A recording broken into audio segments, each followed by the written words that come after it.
project is the Smart Attendance Project. The main idea behind this project is to find out which students have attended the class and which have not. A student is considered to have attended the class if the duration he stayed in the class passes 75% of the class duration. Here's an example of how it works.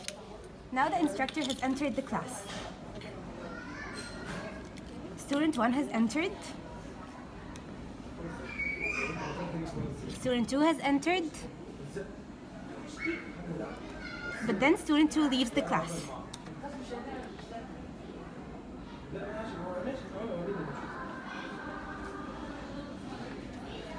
We're gonna wait a while. Then student 1 leaves the class and the instructor leaves till the class ends. Supposedly now, student 1 has stayed in the class more than 75% of the class duration. Student 2 stayed less and student 3 did not even appear at all. And so, student 1 has attended, student 2 has not, and student 3 has not. This output is written to a text file.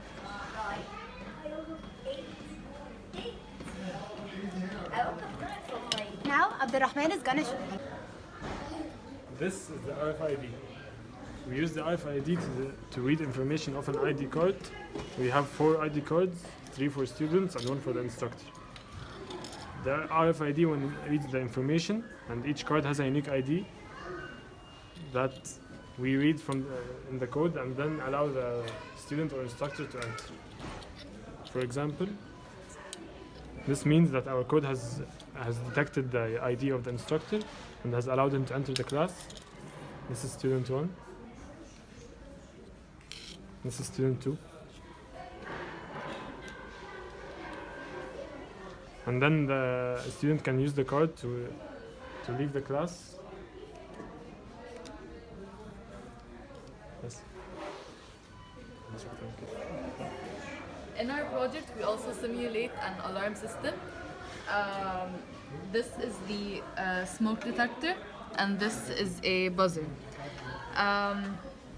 In our code, we have set the threshold of the smoke detector to 200, which means that if our Arduino chip reads a value more than 200, this will turn on the buzzer. It will give it a digital 1 output, and it will turn it on.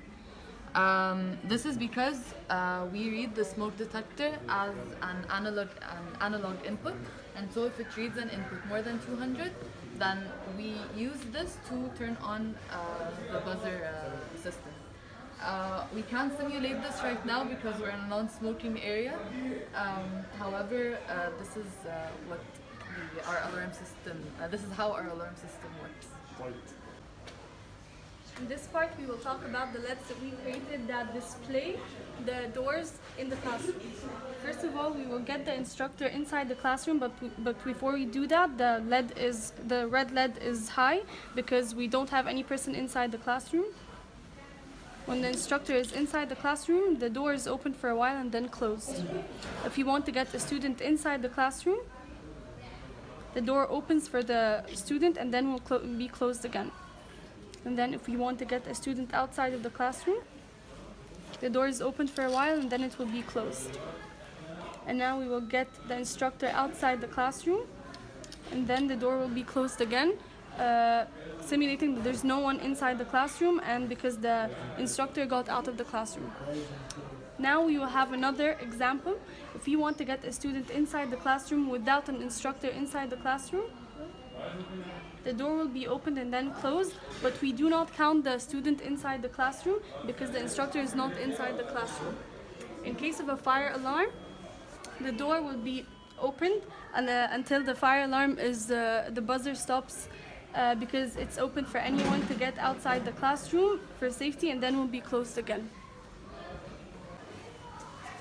So basically the LCD gives us information about whether the class started with the instructor in and out, and with the number of students who are currently inside, and detecting which student has now entered and has now left. First, We start by scanning the instructor ID card.